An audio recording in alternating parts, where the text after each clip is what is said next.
Story 1. Back in high school I started noticing this guy. We had a few classes together and we'd cross paths occasionally. It's hard not to in a tiny rural town like ours. At first it was just mild curiosity on his part, or so I thought. He started popping up at the places my friends and I liked to hang out, claiming I had motivated him to pick up some of my hobbies.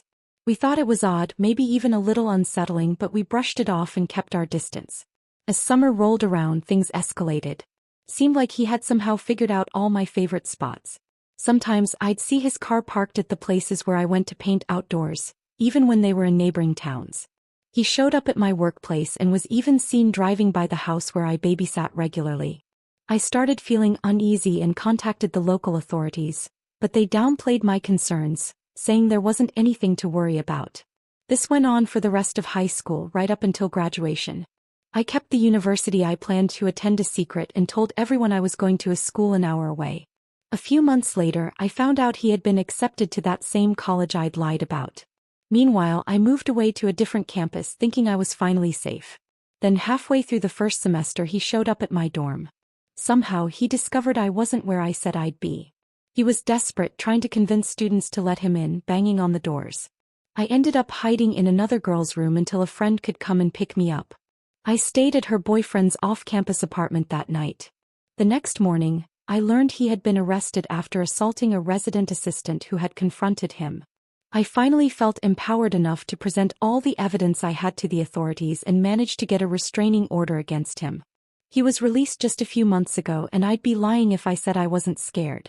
Luckily, my current job and living situation have top-notch security, and everyone has his photo and details just in case. It might seem like overkill, but I'd rather be too cautious than end up as a story on some true crime podcast. In high school, I had a stalker who didn't bother hiding his obsession. It started innocently enough. We were friends and there was a hint of something romantic in the air, though I was incredibly shy when it came to relationships or anything physical. We hadn't even kissed when he suddenly asked if he could share a song he wrote about me. The idea made my skin crawl, so I politely declined, but he sent it anyway. I told him how uncomfortable it made me feel, but he just kept pushing, sending me more poems and strange songs. The friendship grew strained, and it became clear that he wasn't taking the hint. Then he began following me around school. His classes were on the opposite end of the building, yet I would catch glimpses of him trailing me. He never spoke, just stared. The silent pursuit lasted for weeks, leaving me on edge. Things took a darker turn when I began receiving anonymous hate messages online, and he'd repeatedly send me unsettling songs, one of them being, "The more you ignore me, the closer I get." He would send that song every single day, sometimes more than once, as if taunting me with the lyrics. The breaking point came during lunch one day when he handed me a handwritten poem.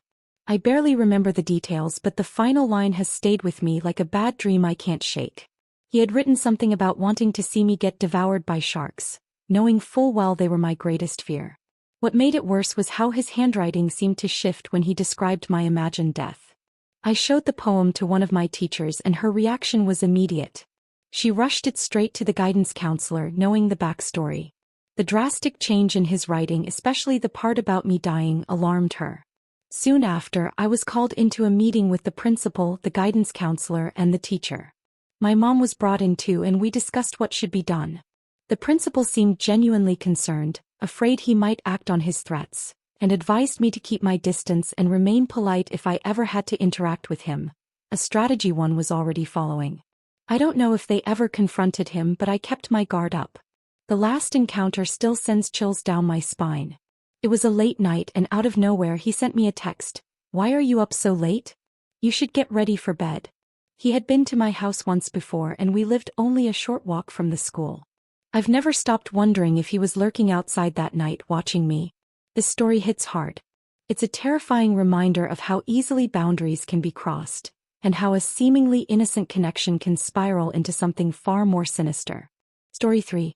When my husband and I moved into our new house, we thought we were starting a fresh chapter. But it didn't take long before things got unsettling. The guy who lived directly behind us was a bit odd from the start, always lingering by his window just watching. At first I brushed it off as just a neighborly curiosity, but it quickly became clear that something wasn't right. One evening while I was in my backyard I caught a glimpse of him standing by the window, but this time it was different. I froze when I realized what he was doing. He was touching himself, right there, shamelessly watching me.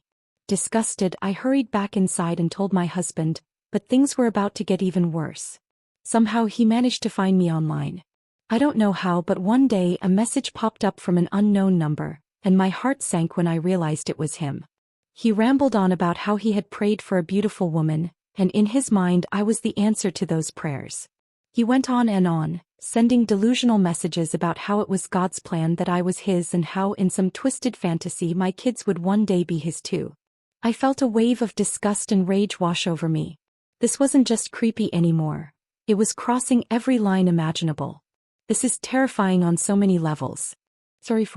Last year my girlfriend began getting these odd, anonymous messages. Emails, texts, and DMs from accounts without names.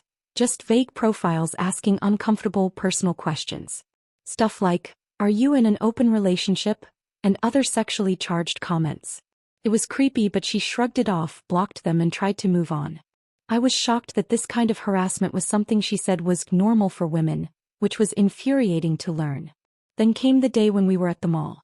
She nudged me and pointed out a lanky guy who seemed to be shadowing us. I hadn't noticed at all until she brought it up. She thought it might be the same person who had been harassing her online. We decided to leave, but that evening things escalated. She got an email on her professional account, an account she rarely used.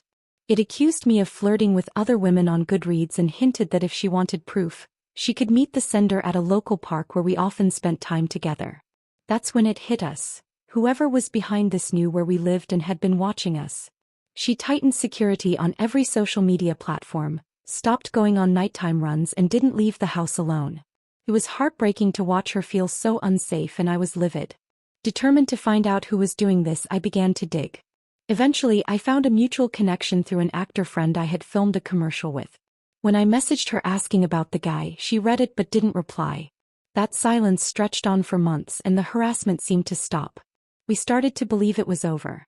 Then, out of nowhere, I got a message from that same actor. She admitted she did know the stalker. He was her ex-boyfriend, someone with a history of jealousy and abuse. Apparently, he fixated on me because I often recommended books to my girlfriend on Goodreads. And in his twisted mind, this was enough to warrant revenge. He stalked my girlfriend as a way of getting back at me. The actor was embarrassed and apologized, offering to help, but she said she already had a restraining order in place and had contacted him directly. He promised to leave us alone. For a while we thought that was the end of it. But then he reached out to me on Instagram. He sent me a long, rambling DM trying to justify his behavior, pleading for a chance to explain himself. I ignored it, but he kept sending more, each one more desperate than the last. I never replied, and eventually the messages stopped. I think it's over now. But I can't let go of the anger. The anger for how he robbed my girlfriend of her sense of security, made her feel terrified in places that should have been safe. Some things aren't easily forgiven, and this is one of them. 5. I went on 3 dates with a guy early last year, but it just wasn't clicking. He was nice enough, just not someone I felt a romantic spark with. Since he hadn't dated anyone before, I tried to be gentle, letting him know I wasn't interested in anything beyond friendship. This was back in May. I thought I handled it well, but it turns out I had a few lessons to learn. We stayed in touch over Facebook, which seemed harmless enough since that's where we had communicated occasionally. But then about a month later, things took an unexpected turn. One day he showed up at my house out of the blue, saying he happened to be in the area. Keep in mind he lived a good 45 minutes away. Apparently he decided to go shopping in my town and thought he'd swing by. I wasn't home, but my brother texted to let me know he was there. The guy messaged me too, and I apologized, saying I wouldn't be back for hours. He left without making a fuss, but it felt... A few weeks later, I accepted a Facebook event invite to a car show hosted by my mechanic. Somehow he found out I'd be there and showed up too. I was with my brother and friends, unsure how to handle it. My brother kept him occupied while I stuck close to my friends, trying to make the best of an awkward situation. After the event, I went out for lunch, but when I got home I discovered he'd been to my house again. This time he left chocolates, a towel with my name embroidered on it, and a letter. The letter was a confession. He was in love, dreaming of a future together with kids, marriage, a house, the whole 9 yards. And the towel? He said it was so I could think of him whenever I used it. I had to be clear with him. I wasn't interested. But he wasn't taking the hint. A few months went by and I started seeing someone new. One night we were hanging out at my place when, surprise, he showed up again without warning. This time my brother handled it, telling him I wasn't home. I followed up with a message explaining that if he wanted to see me, he needed to reach out first, not just show up unannounced. I wanted to stay friends, but his behavior was getting too intense, making me anxious about what he might do next. Eventually, I had no choice but to cut off contact entirely. He didn't give up easily. He tried reaching out through various platforms, even going as far as changing his number and pretending to be someone else to get a response. Took a year and a half, but he finally stopped. Story 6. When I was 18, I got a job as a secretary at an adult school.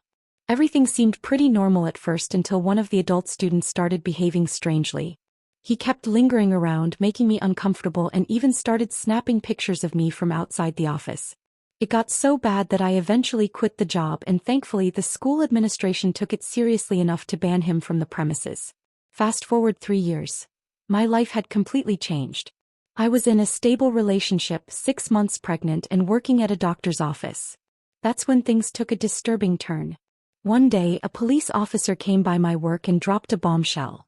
I had been under surveillance by a private investigator for weeks. Apparently, this investigator's client claimed to be my husband, but the PI had grown suspicious after tailing me and realized something was off. It turns out the guy wasn't my husband at all. He was the same student from years ago, still obsessed. He was using the PI to track me down, hoping to find out everything about my life. The investigator reported him to the authorities and he was arrested for stalking. He spent a few days in jail and thankfully I never heard from him again. It's been 19 years, but the whole thing still creeps me out.